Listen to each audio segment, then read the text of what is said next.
Good afternoon, ladies and gentlemen. In this room, every 10th person likely have a papillary thyroid microcarcinoma, but do not be afraid, it is a very indolent disease. But if you ask us which is the best or the more reliable treatment option for this disease, our choice would be the active surveillance. The active surveillance is a new and non-invasive treatment option, but because of the lack of evidence of who would actually benefit from it without tumor progression, it is not applied in our everyday practice. During our research, we find those factors which could potentially influence the tumor progression and the risk stratification before the treatment.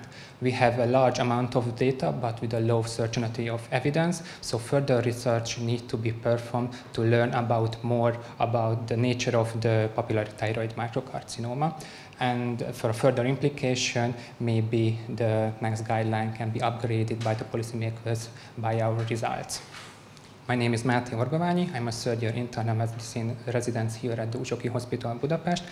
And with my lovely team, we have a vision for a better management of differentiated thyroid cancer patients due to the mission to provide evidence-based knowledge, which would be investigating the predicting accuracy of different risk factors of papillary thyroid microcarcinoma and investigating the radioactive iodine treatment as a risk factor for second primary malignancies in differentiated thyroid cancer patients. My first project will be done by the methodology of systematic review and meta-analysis. The number of the papillary thyroid cancer are rising, however, the mortality remains stable. The reason behind this phenomenon is mostly because of the better ultrasound images, because we can detect tumor under the size of 1 centimeter, which the literature calls microcarcinoma. As you can see from the death rates, the papillary thyroid cancer is really an indolent disease. And that was the reason that the active surveillance came to fore firstly in Japan instead of the immediate surgical procedure in the case of PTMC. And with this approach, we can avoid overtreatment and with the possible side effects. Unfortunately, there is a certain percentage that the tumor will progress, which means tumor size increase or appearance of novel lymph node metastasis or extratheroid extension. Currently, we don't know these factors of progression, so our aim to investigate these factors associated with worse prognosis in PTMC.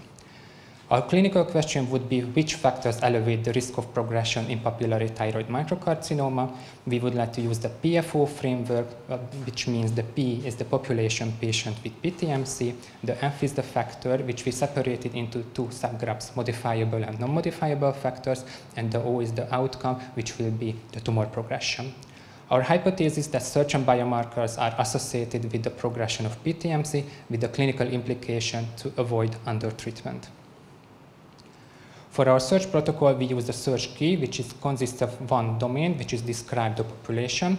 The systematic search was conducted in 3 databases, and after the selection process with the help of my co-investigator, we included more than 260 articles for our research.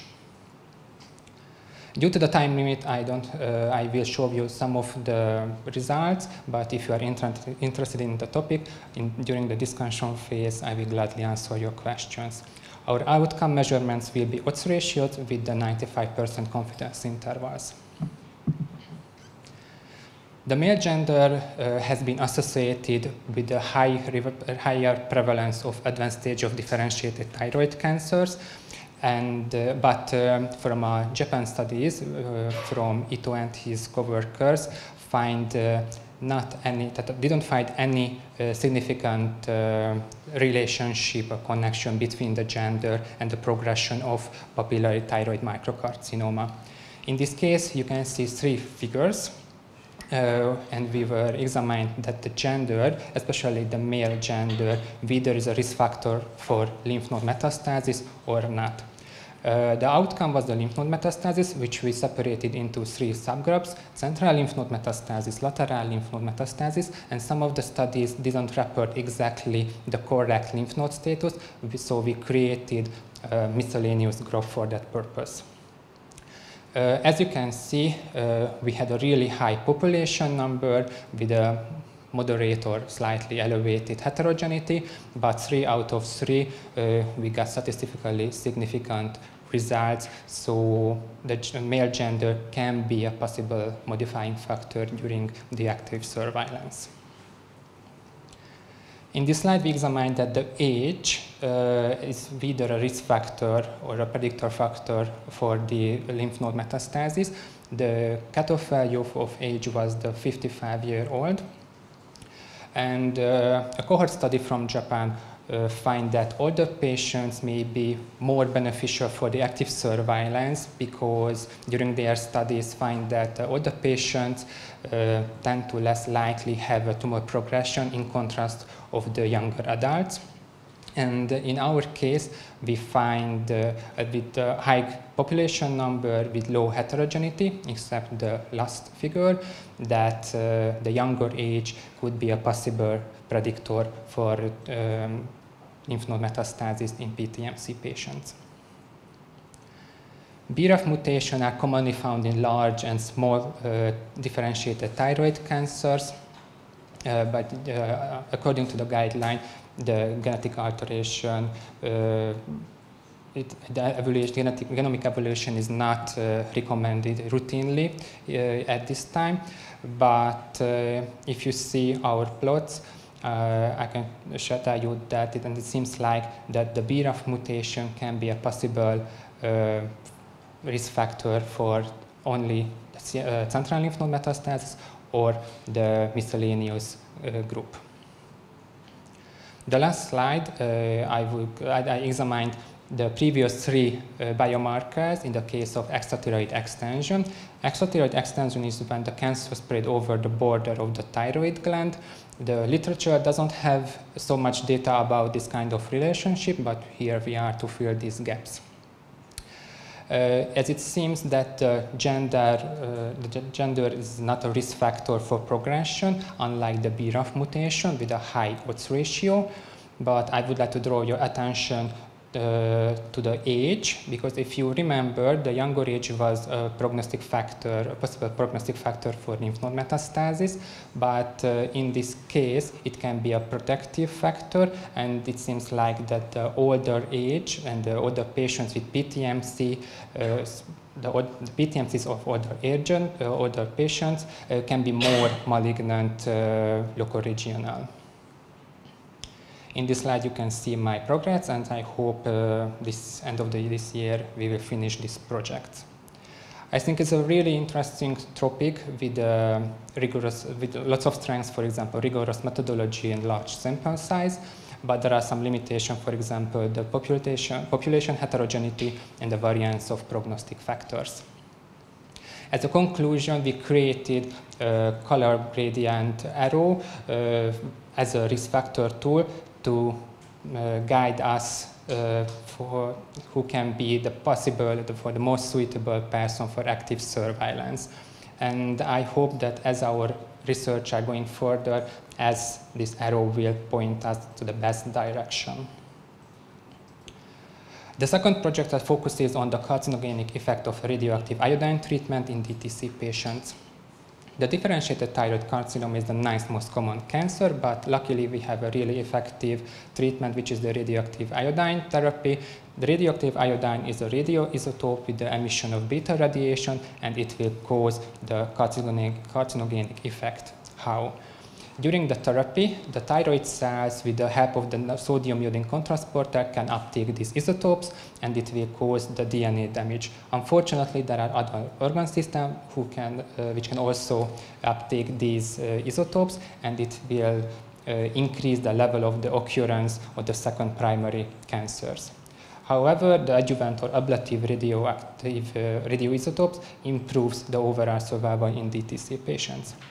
Our aim to examine the occurrence of second primary tumors after radioactive iodine treatment. The clinical question would be, does radioactive iodine treatment elevate the risk for developing second primary malignancies in DTC patients? We would like to use the COCOPOP and the PICO framework. The context and the condition would be the second primary malignancy, and the condition would be surgical treatment with radioactive iodine treatment. The population would be the DTC patients. In case of the PICO, the population and intervention would be the same. The comparator will be the solo surgical treatment, and the outcome is the SPM. Our hypothesis would be that radioiodine treatment increased the occurrence of second primary malignancy with the clinical implication of closer follow-up. I have collected all my key articles, and I already done a preliminary search with our preliminary search key. And to summarize what was heard, if we manage to prove our hypothesis, we can make evidence-based decisions during our everyday practice. And finally, I would like to close my presentation with a new quote, because some days ago, the American Thyroid Association upgraded their guidelines after 10 years.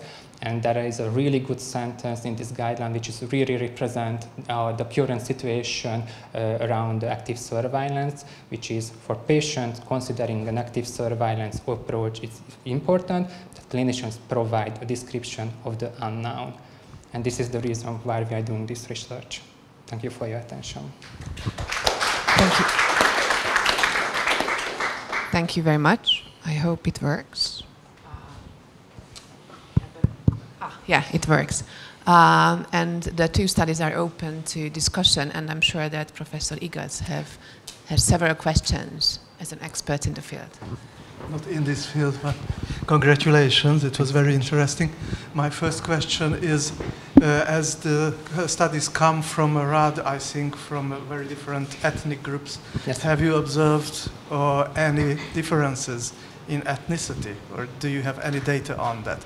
Regarding, for example, to Asian populations and other rather mixed populations?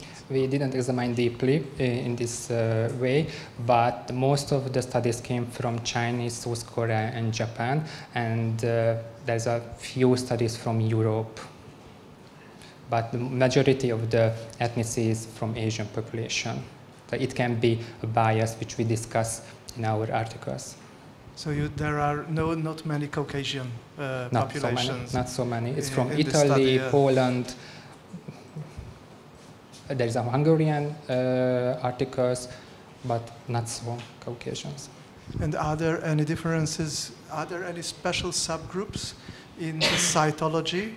Have you ever observed any special subgroups where you can stratify the results further? We thought about it, but my mentor said that his experience told him that other subtypes, like the classical papillary type, is not so often. So there are articles that there are some subtype of histology of the papillary thyroid cancer, which would be more malignant. And in the guideline, there's the low risk and the high risk for, according to the histology subtype, but we didn't include it in our studies. And do you have already data on the BRAF mutation? So it seems that it predisposes patients to central lymph node metastasis, but nothing else, you say. And for the accentuated extension. Okay. Thank you very much. Thank you. Thank you. Yeah, we still have 40 seconds for a second question. Yes, I have a question. So you mentioned this BRAF mutation. Was it a somatic mutation, so from the yes. tumor? And did you have maybe data that it could be showed from the blood? So some patients had tumor syndrome, maybe? No, the genetic evolution was from the aspiration cytology only. Okay, thank you very much.